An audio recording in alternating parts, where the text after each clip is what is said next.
Audience আমাদেরকে ভালোবেসেছেন। আমরা যেটা বলতে চেয়েছিলাম সেটা অডিয়েন্সের ভাষা হয়ে গেছে, এবং অডিয়েন্স ওদের মানে ওরা যারা চরিত্রগুলো সেই চরিত্রগুলোকে নিজেদের জীবনের মধ্যে দেখতে পেয়েছেন। এবং I two mention one thing, প্রতিটা বাংলার যারা যারা যেসব অডিয়েন্সরা দেখেছেন আমি অদ্ভুতভাবে দেখছি তারা কিন্তু এই দিশা বলে চরিত্র এবং মিষ্টুকে প্রচণ্ড ভালোবেসেছে।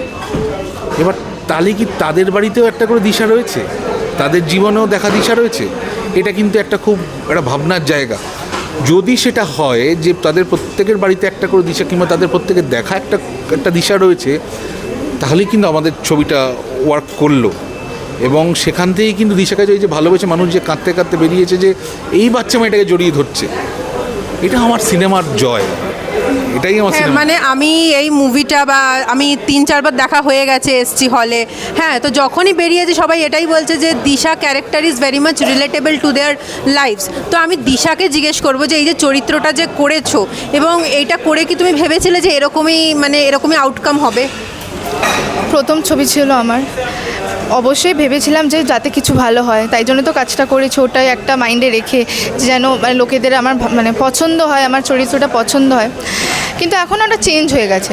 এখন আমার অ্যাক্টিংটা কতটা তাদের ভাল লাগছে ওটার থেকে আমি চাইছি যাতে তারা দিশাকে বুঝতে পারে যে দিশার ক্যারেক্টারটা কীরকম, যাতে এই যে সমর্পণ স্যার এক্ষুনি বললো যে যাতে তারা তারা এখন বুঝতে পারছে যে তাদের মধ্যেও দিশা আছে, তারা রিলেট করতে পারছে।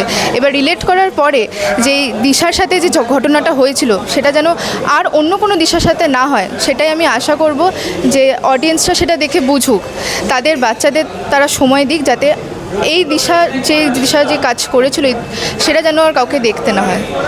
আচ্ছা, তো তুমি যে তোমার কাজ নিয়ে বললে, এইটুকু তো বোঝাই যাচ্ছে যে দিশার চরিত্রের কাজটা খুবই ভালো হয়েছে, নইলে অডিয়েন্সরা বেরিয়ে যে বলছে যে একদম রিলেটেবল, তো কাজ তো খুবই ভালো হয়েছে, সেটা তো বোঝাই যাচ্ছে, ইটস প্রুভড। তো আজকে যে তুমি বলছো যে তোমার প্রথম ছবি এবং কাজের এরকম প্রশংসা, এরকম সাকসেস, তো এইটা তোমার কতটা ভালো লাগছে? কাজের সাকসেসে তো আমার খুব ভালো লাগছে, কিন্তু আমার সাকসেসফুল হতে এখন অনেক টাইম আছে। ওর এত সহজে পেট ভরার বাচ্চাও নয়, হাইলি অ্যাম্বিশিয়াস প্রচণ্ড, এবং সেটাই হওয়া উচিত। কারণ ও প্রথমেই যে জিনিসটা দেখিয়ে দিয়েছে, ও কিন্তু নিজের প্রতি নিজের একটা চ্যালেঞ্জ ছুড়ে দিয়েছে। ঠিক আছে, আজকে আমরা যারা এই প্রত্যাবর্তনের পেছনে রয়েছি আমরা কিন্তু নিজেরা হয়তো মানে তোমরা হয়তো দেখলে ভাবছি আমরা দারুণ আনন্দ, কিন্তু আমরা কিন্তু আনন্দের থেকে আমরা কিন্তু একটা অদ্ভুত ফোবিয়ার মধ্যে রয়েছি যে পরেরটা আরও কত ভালো কী করতে হবে। পরেরটা আমি ভাবছি আমি পরের গল্পটা আরও কত ভালো লিখতে পারবো, ও ভাবছে যে পরের যে চরিত্রটা সেটা আমি আরও কত ভালো করে কী করতে পারবো, আমি আমার নাচটাকে আরও কত ভালো করে ডেভেলপ করতে পারবো। সো উই আর মানে in the search of a huge thing. তাই ওর খিদে এত সহজে মেটারও। আমি বলবো আমার প্রথম ছবি সবার ভাল লাগছে, এটা শুনে দেখে আমার খুব ভাল লাগছে, কিন্তু আমার একটা ভালো অভিনেত্রী হয়ে উঠতে এখন অনেক সময় আছে, একটা ভালো ফিল্ম মেকার হওয়ার আমার খুব ইচ্ছা, পুরোটাই হতে আমার এখন অনেক সময় আছে। কিন্তু যেইটুকুনি আমাকে লোকেরা ভালোবাসছে, অডিয়েন্স ভালোবাসছে, তার জন্য আমি খুব গ্রেটফুল। আর যেইটুকুনি আমি আজকে অভিনয় করতে পেরেছি সেটার জন্য সমর্পণ স্যার, দেবরঞ্জন নাগ স্যার, আমার সাথে যারা যারা আর্টিস্ট যারা ছিলেন, শিলাজিৎ স্যার, অপা ম্যাম, তারপরে রূপা ম্যাম, অঞ্জন দত্ত স্যার, সবার প্রতি আমি খুব গ্রেটফুল যে আমাকে এতটা গাইড করেছে, আমার প্রতি এত ভরসা রেখেছে, তারপরেই এই দিশা হয়ে উঠেছে। You should be grateful to yourself, কারণ মানে তুই অভিপ্সা আর এই একটা মানুষ যে দাঁড়িয়ে আছে, যে সোলটা আছে, সেটা তো আর অভিপ্সা না, সোলের কোনো নাম নেই। So you should be very grateful বাবু টু ইউ যে you have delivered this kind of thing যেটা এত মানুষের ভালো লাগছে। Actually this is a true fact. মানে যেটা তুমি বলে তোমার প্রথম ছবি এবং এত চ্যালেঞ্জিং একটা character first time on screen করা is not everyone's cup of tea. কারণ আমরা দেখেছি অনেক অভিনেতা অভিনেত্রী অনেক স্ট্রাগল করেছে, মানে অনেক জায়গায় থিয়েটারে তারা ফেল করে যাচ্ছে, আর সেখানে তুমি একটা মুভিতে এত ভালো পারফরমেন্স ইন দ্য ফার্স্ট গো। তো এই যে কাজের ইন্সপিরেশন বা কাজের মোটিভেশন, এগুলো তোমার কোথা থেকে পাওয়া?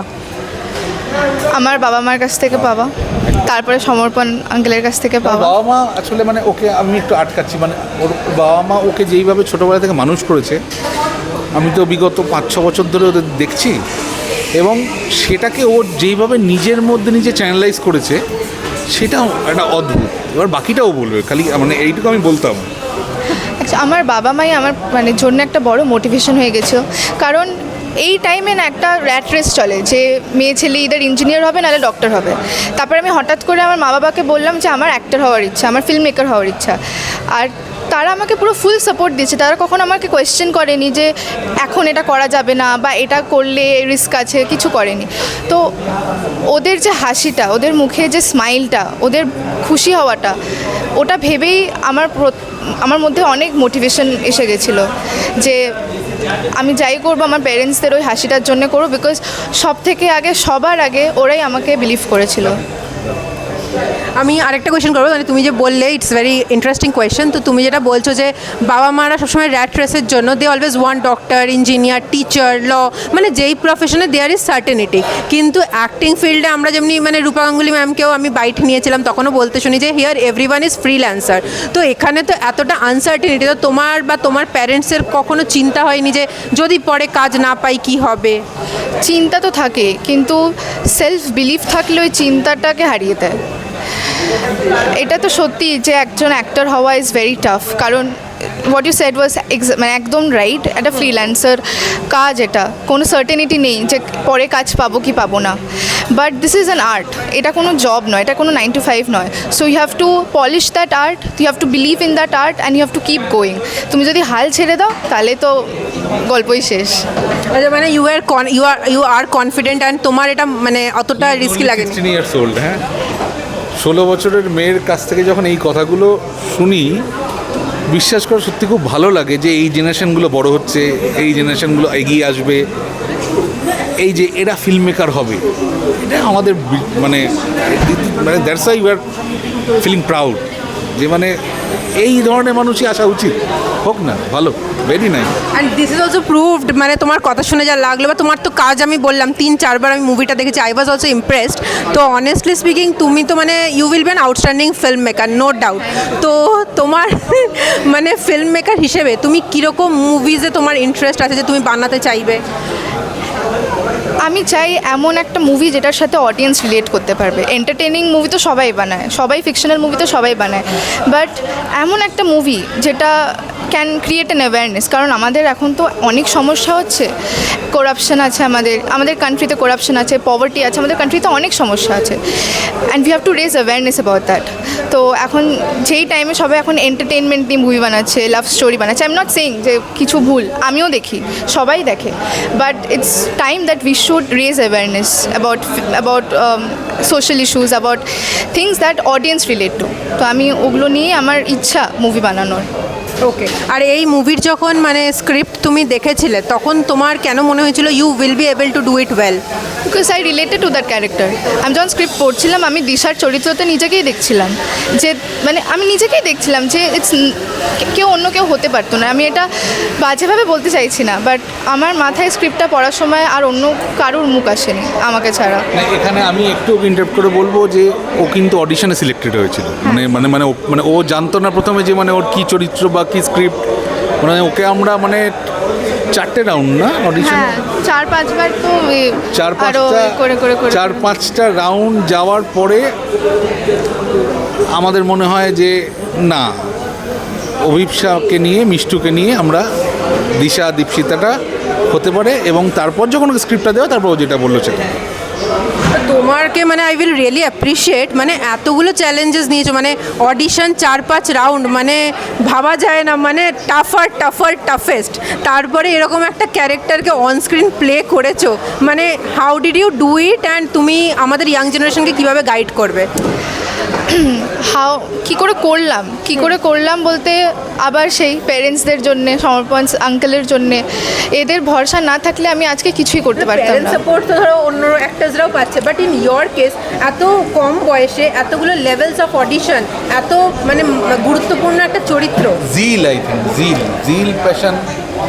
আমার মনে হয় যে প্যাশন থাকলে, দেখো এটা একটা খুব, এই ইন্ডাস্ট্রি বা যে কোনো ইন্ডাস্ট্রি, ফিল্ম ইন্ডাস্ট্রিজ খুব একটা টাফ জায়গা। তো যেটা নিজের মধ্যে রাখতে হবে সেটা হচ্ছে প্যাশন। লাক আমি লাক ফ্যাক্টরে বিলিভ করি না, it's just hard work. And তোমার কাছে যখন অপরচুনিটি আসবে just grab it and give your best, মানে 100% দেবেন, 101% দেবে, তাহলেই হয়ে যাবে। লাকের উপরে থাকবে না, অপরচুনিটি আসবে, গ্র্যাব ইট। সে যতই টাফ হোক, মানে সে যতই তোমাকে হার্ডওয়ার্ক করতে হোক না কেন। আর to the youth I would say believe in yourself. অন্য কাউকে তোমাকে ডিমোটিভেট করতে দেবে না। Don't be scared of judgement, কারণ লোকেরা তুমি যাই করো তাতেই তোমাকে জাজ করবে। তুমি যেটা করতে চাও সেটা তুমি মন দিয়ে করো, সেটা কাজটাকে ভালোবেসে করো। And don't listen to any criticism. নিজেকে ক্রিটিসাইজ করো, বাট বাকিদের ক্রিটিসিজম কিন্তু শুনবে না। আর যদি শোনো সেটাকে অ্যাকসেপ্ট করে সেটা আরও ভালো করে এগিয়ে চলো, এটাই আমি বলবো। তো তুমি আমাকে এত ইন্সপায়ার করে দিলে, মানে তোমার ইন্টারভিউ নিতে গিয়ে আই ওয়াজ রিয়েলি ইন্সপায়ার্ড। মানে তুমি 16 ইয়ার্স অফ এজে 5টা রাউন্ড অফ অডিশন, এত গুরুত্বপূর্ণ চরিত্র, এত সিনিয়র অ্যাক্টার্সদের সাথে এত কনফিডেন্স, মানে I will definitely say you should be a film maker. Thank you so much, thank you so much. I will. Thank you.